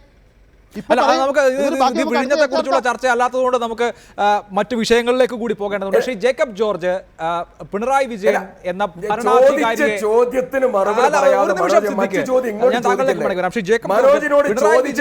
ഭരണാധികാരിയെ വിലയിരുത്തും എന്നത് കൂടി ലക്ഷ്യം വെച്ചുകൊണ്ടുള്ള ഉദ്ദേശിക്കുക. വളരെ പ്രായോഗികവാദിയായ, അതേസമയം തന്നെ സംവാദത്തിന് ഇട നൽകാൻ ശേഷിയുള്ള ഒരാളായി പിണറായി വിജയനെ അവതരിപ്പിക്കുക എന്നുള്ളതാണോ ഇടതുപക്ഷത്തെ സംബന്ധിച്ച് ഏറ്റവും നല്ല തെരഞ്ഞെടുപ്പ് തന്ത്രം?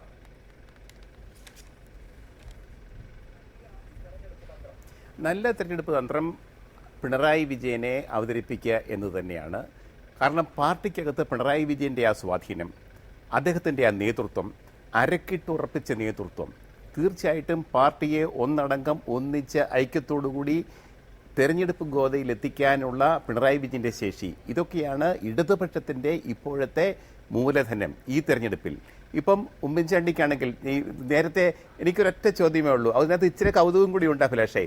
സിദ്ദിഖ് പറഞ്ഞുവല്ലോ, ഉമ്മൻചാണ്ടിയും പിണറായി വിജയനും തമ്മിൽ നേരിട്ട് ഏറ്റുമുട്ടാൻ പോകുന്ന തെരഞ്ഞെടുപ്പാണ് ഇതെന്ന്. രസമുണ്ട് അഭിലാഷേ, വളരെ രസമുണ്ട്. ഒരുപക്ഷേ കേരളം മുഴുവൻ പ്രതീക്ഷിച്ചിരിക്കുന്ന കടുത്ത ഈ നൂറ്റാണ്ടിലെ ഏറ്റവും വലിയ പോരാട്ടമായിരിക്കും അത്. സംശയമൊന്നുമില്ല. ഒരുപക്ഷെ നമ്മുടെ മനോജിനും PM മനോജിനും അത് സ്വീകാര്യവും സ്വാഗതാർഹവുമായിരിക്കും. പക്ഷേ ഒരു കാര്യം പ്രിയപ്പെട്ട സിദ്ദിഖെ, VM സുധീരൻ ഇത് യോജിക്കുമോ? രമേശ് ചെന്നിത്തല ഇതിനോട് യോജിക്കുമോ? സിദ്ദിഖ് വളരെ സന്തോഷത്തോടു കൂടി, വളരെ സുഖത്തോടുകൂടി, മനസ്സിന് കുളിർമ പകരുന്ന ഒരു ചിന്തയായിട്ട് ഈ വിഷയം അവതരിപ്പിക്കുമ്പോൾ എൻ്റെ ഒരേ ഒരു ചോദ്യം, നിങ്ങളുടെ കോൺഗ്രസിലെ എല്ലാ നേതാക്കന്മാരും ഈ ഒരു മല്ലയുദ്ധത്തോട് യോജിപ്പ് പ്രകടിപ്പിക്കുമോ എന്നുള്ള ലളിതമായ വിനീതമായ ചോദ്യം മാത്രമാണ് സിദ്ദിഖ്.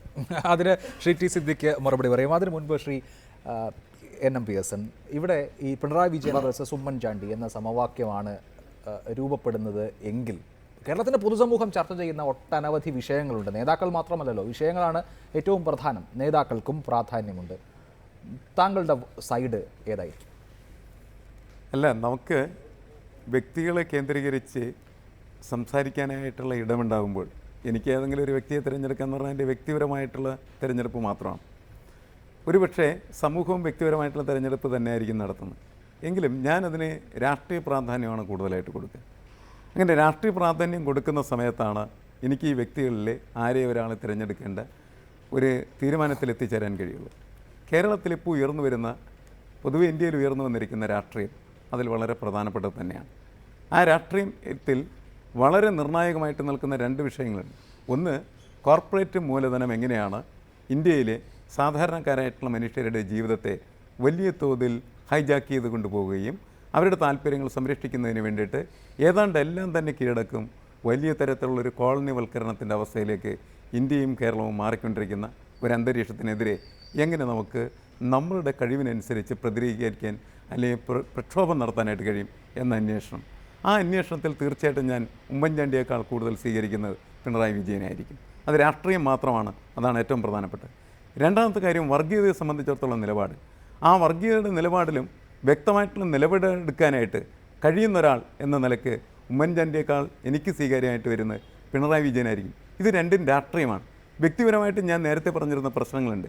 വ്യക്തിപരമായിട്ട് ആളുകളോടുള്ള സമീപനങ്ങളിൽ, ജീവകാരുണ്യപരമായിട്ടുള്ള സമീപനങ്ങളിലൊക്കെ ആരെയാണ് നമ്മൾ സ്വീകരിക്കുക എന്ന് ചോദിച്ചാൽ പിണറായി വിജയനേക്കാൾ കൂടുതൽ സ്വീകാര്യം നമുക്ക് ഉമ്മൻചാണ്ടിയോടായിരിക്കും. കാരണം എല്ലാ മനുഷ്യരോടും ഇടപഴകി അവർക്കൊക്കെ തന്നെ സ്വീകാര്യമായിട്ടുള്ള തരത്തിൽ അവരോട് പെരുമാറാനായിട്ടുള്ള അദ്ദേഹത്തിൻ്റെ ഒരു മെയ്വഴക്കം എന്ന് പറയുന്നത് എനിക്ക് പിണറായി വിജയനേക്കാൾ കൂടുതൽ സ്വീകാര്യതയായിട്ട് തോന്നുന്നത് ഉമ്മൻചാണ്ടിയുടെ കാര്യത്തിലാണ്. ഇതാണ് ഈ വിഷയത്തിൽ എനിക്കുള്ള വളരെ സുവ്യക്തമായിട്ടുള്ള അഭിപ്രായം. ഈ തരത്തിൽ സുവ്യക്തമായിട്ടുള്ള അഭിപ്രായം പറയാനായിട്ടുള്ള കഴിവാണ് നമ്മുടെ നേതാക്കൾക്ക് ഉണ്ടാവേണ്ടതാണ്. എനിക്ക് ഈ ചർച്ചയിൽ പങ്കെടുക്കുന്ന തീർച്ചയായും എല്ലാവരോടും പറയാം, അത് വളരെ വ്യക്തമാണ്. നമുക്കൊക്കെ രാഷ്ട്രീയമുണ്ട്. രാഷ്ട്രീയത്തിൽ നിന്ന് വിഭിന്നമായിട്ടും അകന്നു നിന്നുകൊണ്ടല്ല ഇത്തരം തീരുമാനങ്ങൾ എടുക്കും. ഓരോരുത്തരും എടുക്കുന്നതായിട്ടുള്ള നിലപാടുകളുടെയും അതിൻ്റെ പോസിറ്റീവ്നെസ്സിനെയും എങ്ങനെയാണ് നാം സംശീകരിക്കേണ്ടത് എന്നത് കേരളം പോലെയുള്ള ഒരു വലിയ തരത്തിൽ മാറ്റങ്ങൾ ഉണ്ടായിട്ടുണ്ട് എന്ന് കരുതപ്പെടുന്നതായിട്ടുള്ള സമൂഹത്തിൽ ഇന്നത്തെ രാഷ്ട്രീയ പ്രസക്തമായിട്ടുള്ള കാര്യമായിട്ട് എനിക്ക് തോന്നുന്നു. ശരി, ചർച്ച രണ്ടാമത്തെ ഘട്ടത്തിലേക്ക്. ശ്രീ ടി സിദ്ദിഖ്, നേരത്തെ ശ്രീ ജേക്കബ് ജോർജ് ചൂണ്ടിക്കാണിച്ച ഒരു വിഷയം കൂടി ഉണ്ട്. ഉമ്മൻചാണ്ടി വേഴ്സസ് പിണറായി വിജയൻ എന്ന് ഉറപ്പിക്കാറായോ പൂർണ്ണമായും? തീർച്ചയായും രണ്ട് രാഷ്ട്രീയങ്ങളുടെ ഏറ്റുമുട്ടൽ കൂടിയാണ് തെരഞ്ഞെടുപ്പ്. അതേസമയം തന്നെ ഈ നായകൻ്റെ കാര്യത്തിലുള്ള ആശയക്കുഴപ്പം മാറിയിട്ടുണ്ടോ യഥാർത്ഥത്തിൽ?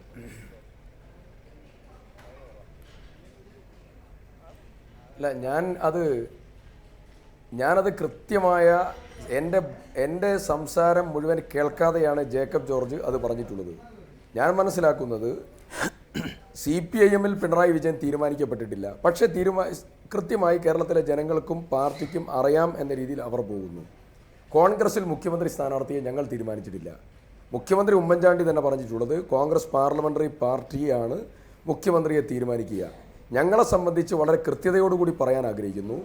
ഉമ്മൻചാണ്ടിയാണെങ്കിലും അത് മറ്റുള്ള രമേശാണ്, പിന്നെ VM സുധീരൻ, ഈ മൂന്ന് പ്രധാനപ്പെട്ട നേതാക്കന്മാരാണല്ലോ. ഈ മൂന്ന് നേതാക്കന്മാരുമായി ശ്രീ പിണറായി വിജയനെ ഇക്വേറ്റ് ചെയ്താലും ഉമ്മൻചാണ്ടിയുമായി ഇക്വേറ്റ് ചെയ്താലും ഞങ്ങളെ സംബന്ധിച്ച് ഇതിനെ സംബന്ധിച്ച് ഒരു ബുദ്ധിമുട്ടില്ല. ഞാൻ പിണറായി വിജയനെ ഓർക്കാൻ ആഗ്രഹിക്കാത്ത ഒരു നിമിഷമുണ്ട്. ഞാൻ അതോടെ പറയാം. അത് ശ്രീ TP ചന്ദ്രശേഖരൻ 4-ാം തീയതി വധിക്കപ്പെട്ട് 5-ാം തീയതി കാലത്ത് 10:30 മണിക്ക് AKG സെൻറ്ററിലുള്ള ശ്രീ പിണറായി വിജയൻ്റെ പത്രസമ്മേളനം. ആ പത്രസമ്മേളനത്തിൽ അദ്ദേഹം പറഞ്ഞത് TPയെ കൊല ചെയ്തത് തീവ്രവാദികളാണ്.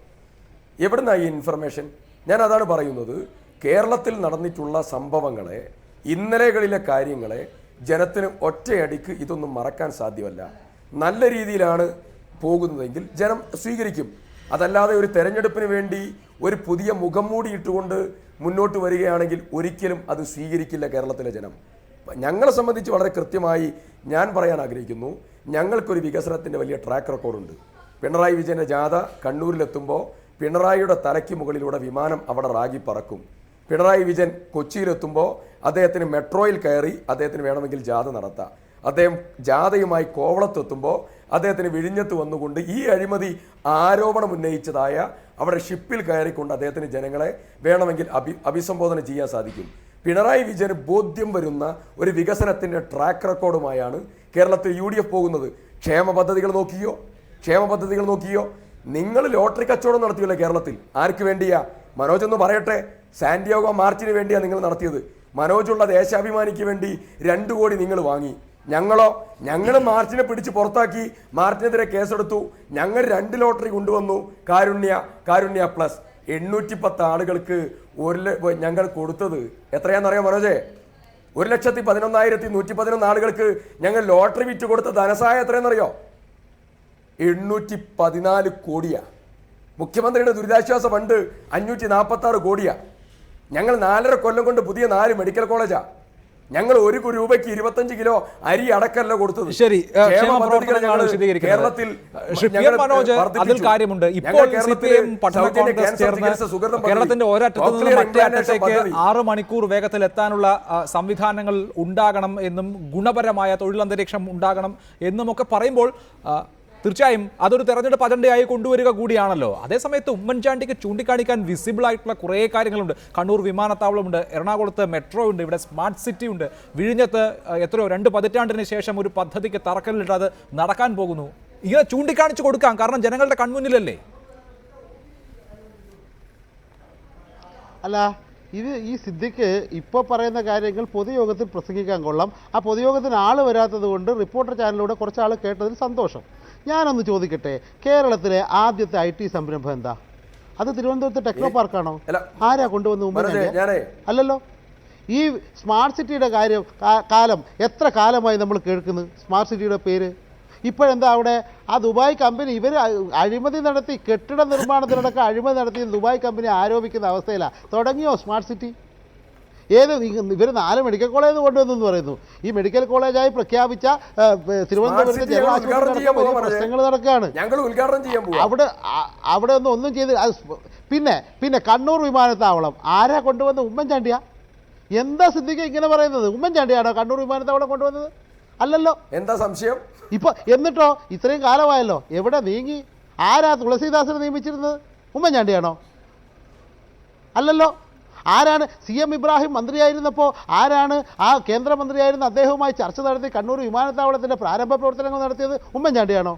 സിദ്ദിഖ്, ഇത് നമ്മുടെ വൈക്കം മുഹമ്മദ് ബഷീറിൻ്റെ കഥാപാത്രങ്ങളെ പോലെ നമ്മൾ രാഷ്ട്രീയ പ്രവർത്തകരും പൊതുപ്രവർത്തകരും ആകാൻ പാടില്ല. ഇതൊക്കെ ഉമ്മൻചാണ്ടിയാണെന്ന് സിദ്ദിഖ് പറഞ്ഞ ഇത് കാണുന്ന നാട്ടുകാർക്ക് വിശ്വസിക്കാൻ കഴിയണ്ടേ? അതൊരു കാര്യം. രണ്ടാമത്തെ കാര്യം, നമ്മൾ ഇതുവരെ ചർച്ച ചെയ്ത് സഖാവ് പിണറായി വിജയൻ്റെ കാര്യമാണ്. സഖാവ് പിണറായി വിജയനെ കുറിച്ച് NMDS പറഞ്ഞ കാര്യങ്ങളോട് ഞാൻ ഭാഗികമായി യോജിക്കുകയാണ്. ഒരു കാര്യം യോജിക്കുകയാണ്. കാരണം അദ്ദേഹത്തെ 2 തരത്തിലാണ് നമ്മൾ വിലയിരുത്തുന്നത്. ഒന്ന്, ഭരണാധികാരി എന്ന നിലയിൽ കേരളത്തിലെ വൈദ്യുതി മന്ത്രിയായിരുന്ന സഖാവ് പിണറായി വിജയൻ പാർട്ടി സെക്രട്ടറി ആയിട്ട് മാറിപ്പോകുമ്പോൾ മാതൃഭൂമി എഴുതിയ എഡിറ്റോറിയൽ സിദ്ദിഖ് അറിയോന്നറിയില്ല, വായിച്ചിട്ടുണ്ടോന്നറിയില്ല. എന്താ പറഞ്ഞത്? കേരളത്തിന് വലിയ നഷ്ടമാണ്, ഇതുപോലെയുള്ള മന്ത്രിമാരാണ് കേരളത്തിൽ വേണ്ടതെന്നാണ്. അപ്പോൾ അദ്ദേഹം ഭരണാധികാരി എന്ന നിലയിൽ കഴിവ് തെളിയിച്ചു. അതുവരെ ഇല്ലാത്ത ഒരു സംസ്കാരം വൈദ്യുതി മേഖലയിൽ, സഹകരണ മേഖലയിൽ കൊണ്ടുവന്നു, അത് തെളിയിച്ചു. രണ്ടാമത്, പാർട്ടി സെക്രട്ടറി ആകുമ്പോൾ 4 ഭാഗത്തുനിന്നും ആക്രമിക്കപ്പെടുന്ന പാർട്ടിയാണ് കമ്മ്യൂണിസ്റ്റ് പാർട്ടിയാണ്. ആ കമ്മ്യൂണിസ്റ്റ് പാർട്ടിയെ സംരക്ഷിച്ചു നിർത്താൻ തീർച്ചയായും കർക്കശമായ നിലപാടുകൾ എടുക്കേണ്ടി വന്നിട്ടുണ്ടാവും. അതിന് സംശയമൊന്നും വേണ്ട.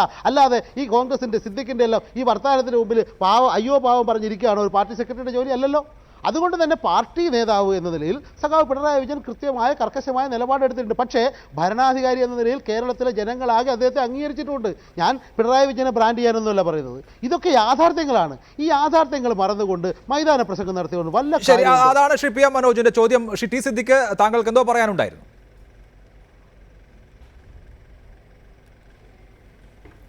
ഒന്ന്, വിഴിഞ്ഞം പദ്ധതി ഇടതുപക്ഷം 5 കൊല്ലം ഭരിച്ചല്ലോ. നിങ്ങൾ ചെയ്ത കാര്യം എന്താ? നിങ്ങൾ ചെയ്ത കാര്യം ആകെ പാരിസ്ഥിതിക ആഘാത റിപ്പോർട്ട് പോലും വാങ്ങാതെ ഒരു റോഡ് ഉണ്ടാക്കി അതിൻ്റെ ഉദ്ഘാടനം നടത്തി പോയവരാ നിങ്ങൾ. ഞങ്ങളാണ് അതിൻ്റെ എല്ലാ കാര്യവും ചെയ്ത്. UDF ഗവൺമെൻറ് വേണം, നമുക്ക് ഡിബേറ്റ് നടത്താം. അതിൻ്റെ എല്ലാ കാര്യങ്ങളും ചെയ്തു. നിങ്ങൾ അവസാനം ചെയ്ത് അതിൽ ആരോപണം ഉന്നയിച്ച് മുങ്ങിപ്പോയ സംവിധാനമല്ലാതെ വേറെ ഒന്നും നിങ്ങൾ ചെയ്തിട്ടില്ല. രണ്ടാമത്തെ കാര്യം, എയർപോർട്ട്, കൊച്ചിൻ മെട്രോ. ഞാൻ ചോദ്യം, നിങ്ങളുടെ റോൾ എന്താ? നിങ്ങൾക്ക് അവിടെ ഒരു തറക്കല്ലോ, സ്മാർട്ട് സിറ്റിയെ പറ്റി പറഞ്ഞല്ലോ, നിങ്ങൾ തറക്കല്ലിട്ടതിന് ശേഷം 3 കൊല്ലം അവിടെ റീത്ത് സമർപ്പിച്ചവരാ ഞങ്ങൾ. ഒരു ഇഷ്ടിക കഷ്ണം എടുത്തു വെക്കാത്തതുകൊണ്ട് ഞങ്ങൾ അവിടെ ഇന്നിപ്പോൾ ഈ അടുത്ത മാസം അതിൻ്റെ ജനുവരിയിൽ അതിൻ്റെ ഉദ്ഘാടന കർമ്മം നടക്കുക. നിങ്ങൾ ചോദിച്ചല്ലോ, നേരത്തെ PM മനോജ് ചോദിച്ചല്ലോ, ആളില്ലാത്ത യാത്ര. ഞാൻ ആളുള്ള യാത്ര കണ്ടിട്ട് അവിടുന്ന് പ്രസംഗിച്ച് എൻ്റെ സൗണ്ട് പോയി വരിക. ഇന്നത്തെ യാത്രയിൽ ആയിരക്കണക്കിന് ആളുകൾ PM സുധീറിന്റെ പ്രതിവാദവുമായി എന്ന് ഞാൻ ഇങ്ങനെയൊന്നും മനോജ് മൈതാന പ്രസംഗം എനിക്ക് ആകപ്പാടെ ഇങ്ങനെയൊന്നും മൈതാന പ്രസംഗം നടത്തരുത്. താങ്കൾ കേരളത്തിലെ പിണറായി വിജയൻ വലിയ വിമർശകരായിരുന്ന ആളുകൾ ഇപ്പോൾ നിലപാട് മാറ്റിയതിലാണ്. താങ്കൾ മുൻപ് പറഞ്ഞത് പിണറായി വിജയൻ സ്വന്തം മുടിയിൽ ബിൽ ക്രീം ഇട്ട് സ്വന്തം മുടിയെ പോലും അച്ചടക്കം പഠിപ്പിക്കുന്ന നേതാവാണ് എന്നുള്ളതായിരുന്നു. ഈ പ്രതിച്ഛായയൊക്കെ പെട്ടെന്ന് എങ്ങനെയാണ് മാറിപ്പോയത്? ഇല്ല, മാറിയില്ല. ഞാൻ ഈ കാര്യങ്ങളെല്ലാം പറഞ്ഞു. അത് മാറ്റാൻ അദ്ദേഹം തയ്യാറാവാൻ ഉള്ള സാഹചര്യങ്ങൾ, അന്തരീക്ഷങ്ങൾ, അതിൻ്റെ അടിസ്ഥാനമുള്ള പ്രവർത്തനങ്ങൾ, അതാണല്ലോ ഇപ്പോൾ കടന്നുകൊണ്ടിരിക്കുന്നത്. എൻഡോസൾഫാൻ ആ പ്രദേശത്ത് ചെന്ന് അതിന് വിധേയരായിട്ടുള്ള ആളുകളെ കെട്ടിപ്പിടിക്കുന്നതായിട്ടുള്ള പിണറായി വിജയനെ മുൻകാലങ്ങളിൽ നിങ്ങൾ കണ്ടിട്ടുണ്ടോ? കണ്ടിട്ടില്ല എന്ന് തന്നെയാണ് ഞാൻ വിശ്വസിക്കുന്നത്. ഞാൻ പറഞ്ഞ വളരെ മനോജ് എതിർക്കുന്നൊരു വിഷയമാണത്. ബിൽക്രീമിട്ട് മുടിയെ താൻ പറയുന്ന മുടി പോലും അനുസരിക്കണം. അത്ര കർശനക്കാരനായിട്ടുള്ളൊരു നേതാവാണ്. ആ നേതാവിന് സ്വേച്ഛാധിപതിയുടെ സ്വഭാവമുണ്ട്. ഇന്ത്യയിൽ സത്യത്തിൽ ആളുകളെല്ലാം സ്വേച്ഛാധിപതികളായിട്ടുള്ള നേതാക്കളെ സ്വീകരിക്കാൻ പറ്റുന്ന തരത്തിലേക്കാണ്. നരേന്ദ്രമോദിയെ പോലെയുള്ളൊരു നേതാവായിട്ടാണ് പിണറായി വിജയനെ എന്നെ ഒരു ചർച്ചയിൽ ഞാൻ താരതമ്യം ചെയ്തിരുന്നത്. കാരണം എന്ന് വെച്ചാൽ കേരളത്തിൽ അതിന് സമാനമായിട്ടുള്ള രീതിയിലുള്ള ആർജവം കാണിക്കുന്ന, പറയുന്ന കാര്യങ്ങൾ നടപ്പിലാക്കുന്നതിൽ വിട്ടുവീഴ്ചയില്ലാത്തായിട്ടുള്ള സമീപനം എടുക്കുന്ന ഒരു നേതാവ് എന്ന് പറയുന്ന സമീപനം അദ്ദേഹത്തിൻ്റെ ഭാഗത്തുണ്ട്. നമ്മളതിനെ എതിർക്കുന്ന എന്താണ്? വലിയ തരത്തിൽ ആളുകൾ സ്വേച്ഛാധിപതികളായാൽ ജീവിക്കാൻ പറ്റാത്ത ഒരു സാമൂഹ്യ സാഹചര്യം നമ്മുടെ സമൂഹത്തിലുണ്ടാവും. അത് പാടില്ല എന്നാണ് പറയുന്നത്. പക്ഷേ ഗുണകരമായ വളരെ പോസിറ്റീവായിട്ടുള്ള അംശങ്ങളുണ്ടെങ്കിൽ അത് ഉപയോഗിക്കപ്പെടുന്ന എന്തെങ്കിലും തരത്തിൽ പൊതുസമൂഹത്തിൻ്റെയും പാർട്ടിയുടെയും ആളുകളുടെയും ജനക്കൂട്ടത്തിൻ്റെയും ഒക്കെ ഇടപെടലിന് സാധ്യതയുള്ള ഒരു നേതാവായിട്ട് അദ്ദേഹം മാറാൻ തയ്യാറാണ്. ഈ സ്വീകരിക്കാവുന്നതാണ്. ശരി, അങ്ങനെ ആ അർത്ഥത്തിൽ സ്വീകാര്യനാണ്. മതനിരപേക്ഷത, അഴിമതി വിമുക്ത വികസിത കേരളം തുടങ്ങിയ മുദ്രാവാക്യങ്ങൾ ഉയർത്തിക്കൊണ്ട് പിണറായി വിജയന്റെ നേതൃത്വത്തിൽ CPIMന്റെ ജാഥ കാസർകോട്ട് നിന്ന് ആരംഭിച്ചിരിക്കുന്നു. അതേ ദിവസം തന്നെ പിണറായി വിജയനെ ലാവ്ലിൻ കേസിൽ കുറ്റവിമുക്തനാക്കിക്കൊണ്ടുള്ള വിചാരണ കോടതി ഉത്തരവിൽ സമർപ്പിച്ചിരിക്കുന്ന റിവിഷൻ ഹർജികളിൽ ഫെബ്രുവരി 2ാം വാരം മുതൽ വാദം നടത്താൻ ഹൈക്കോടതി ഉത്തരവിടുകയും ചെയ്തിരിക്കുന്നു. കൗതുകകരമായ രാഷ്ട്രീയ വൈരുദ്ധ്യങ്ങൾക്ക് ഒരുപക്ഷെ അടുത്ത ദിവസങ്ങളിൽ കേരളം വേദിയായേക്കാം. വളരെ നന്ദി ചർച്ചയിൽ പങ്കെടുത്തതിന് Shri PM Manoj, Shri Jacob George, Shri NM Bearson, Shri T Siddique. ഇടവേളയ്ക്ക് ശേഷം എഡിറ്റേഴ്സ് അവർ കാണാം. നമസ്കാരം.